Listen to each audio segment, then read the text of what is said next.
తెలంగాణ ఉద్యమంలో ప్రముఖ పాత్ర పోషించి అసలు తెలంగాణ అంటే మర్చిపోతున్నటువంటి సందర్భంలో దాదాపుగా 1997లో దగాపడ్డ తెలంగాణ అనేటటువంటి ఒక సభ పెట్టి దగాపడ్డ తెలంగాణ అనే ఒక పుస్తకాన్ని వేసి ఆనాడికి ఇంకా ఎవరు తెలంగాణ ఉద్యమం గురించి కూడా మాట్లాడని సందర్భంలో మరి ఇక్కడ ప్రజలకు జరుగుతున్నటువంటి అన్యాయాన్ని అంతా కూడా విప్పి చెప్పి అనేక మందిని ఆ యొక్క ఉద్యమంలోకి తీసుకొచ్చినటువంటి వ్యక్తి ఇన్నారెడ్డి గారు.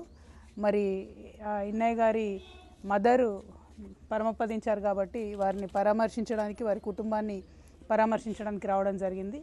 ఇదే క్రమంలో మరి ఇన్నారెడ్డి గారు ఎప్పుడు ఎక్కడ అన్యాయం జరిగినా కూడా బలంగా మాట్లాడినటువంటి వ్యక్తి, తన గొంతు విప్పి మరి అనేక సందర్భాలలో కూడా తన యొక్క భావాలను ప్రజల పక్షాన వినిపించినటువంటి వ్యక్తి. మరి మొన్న జరిగినటువంటి కగార్ ఎన్కౌంటర్ గురించి తను చాలా బలంగా తన వాదనను వినిపించడంతో మరి వాళ్ళ అరెస్ట్ అయ్యి తను లోపల ఉన్నారు.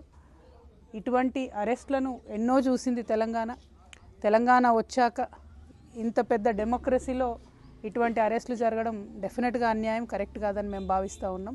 వారి కుటుంబానికి అదేవిధంగా వారు ఎంతో ఉన్నత ఆశయంగా నడిపిస్తున్నటువంటి మా ఇల్లు అనేటటువంటి సంస్థకి అక్కడ వేలాది మంది పిల్లలు, తల్లి తండ్రి లేనటువంటి అనేక మంది పిల్లల్ని కూడా వారు పెద్ద చేసి మరి వారికి జీవితాన్ని ఇచ్చి వారిని ఒక మంచి పౌరులుగా నిలబెట్టినటువంటి వ్యక్తి కాబట్టి మరి మా ఇల్లు సంస్థకైనా ఇన్నయ్య గారి ఫ్యామిలీకైనా మేము తెలంగాణ జాగృతి నుండి అండగా ఉండదలిచినాం. యావత్ తెలంగాణ సమాజం కూడా వారికి అండగా ఉంటుందనే విశ్వాసాన్ని నేను ప్రకటిస్తూ ఉన్నాను. ఎందుకంటే ఉద్యమకారులను తెలంగాణ ఎన్నటికీ కూడా మర్చిపోదు.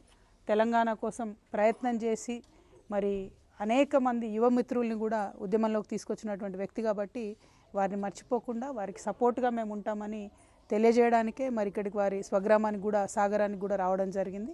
మరి మా సపోర్ట్ కంటిన్యూ అవుతుందని కూడా ఈ సందర్భంగా తెలియజేస్తున్నాం. Thank you. జై తెలంగాణ.